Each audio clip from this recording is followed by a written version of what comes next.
പൃഥ്വിരാജിനെ നായകനാക്കി നിസാം ബഷീർ സംവിധാനം ചെയ്ത ഐ നോബഡി ചിത്രത്തിന്റെ 9 ദിവസത്തെ world wide box office collection report ഇപ്പോൾ പുറത്തു വന്നിരിക്കുകയാണ്. ചിത്രം 9 ദിവസം കൊണ്ട് വേൾഡ് വൈഡ് 14,40,00,000 രൂപയാണ് നേടിയത്.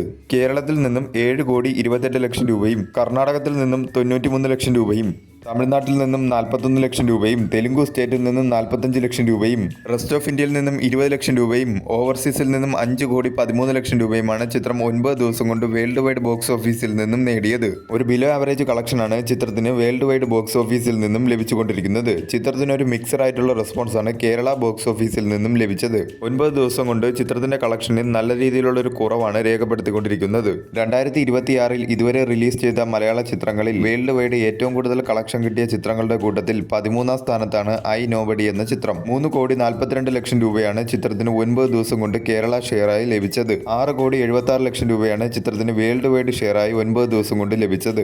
25 കോടിയാണ് ചിത്രത്തിന്റെ ബഡ്ജറ്റ്. എന്നാൽ ബഡ്ജറ്റിന്റെ 27.04% മാത്രമാണ് തിയേറ്ററിക്കൽ റിക്കവറിയായി ചിത്രത്തിന് നേടാനായി സാധിച്ചത്. 40 കോടിയെങ്കിലും ചിത്രത്തിന് വേൾഡ് വൈഡ് കളക്ഷൻ ലഭിച്ചാൽ മാത്രമേ ഹിറ്റ് ടാഗിലേക്കെങ്കിലും എത്തിപ്പെടാനായി സാധിക്കുകയുള്ളൂ. ലാംഗ്വേജ് വൈസ് ടോട്ടൽ ഡൊമസ്റ്റിക്കിൽ നിന്നും ചിത്രം 9 ദിവസം കൊണ്ട് നേടിയത് മലയാളം ലാംഗ്വേജ് 8,83 ലക്ഷം രൂപയും തെലുങ്കു ലാംഗ്വേജ് ഡബ്ഡ് വെർഷൻ 35 ലക്ഷം രൂപയും തമിഴ് ലാംഗ്വേജ് ഡബ്ഡ് വെർഷൻ 9 ലക്ഷം രൂപയുമാണ് ചിത്രം ലാംഗ്വേജ് വൈസ് ടോട്ടൽ ഡൊമസ്റ്റിക്കിൽ നിന്നും 9 ദിവസം കൊണ്ട് നേടിയത്. നിലവിലെ ചിത്രത്തിന്റെ ബോക്സ് ഓഫീസ് സ്ഥിതി അനുസരിച്ച് ചിത്രം ഡിസാസ്റ്ററിലേക്കാണ് പോയിക്കൊണ്ടിരിക്കുന്നത്. വരും ദിവസങ്ങളിൽ ചിത്രത്തിന്റെ കളക്ഷനിൽ കാര്യമായിട്ടുള്ള ഒരു ഉയർച്ച സംഭവിക്കാൻ സാധ്യതയില്ല. നിലവിലെ സാഹചര്യത്തിൽ ചിത്രം തിയേറ്ററിക്കലി ഒരു ഡിസാസ്റ്ററായി മാറിയിരിക്കുകയാണ്.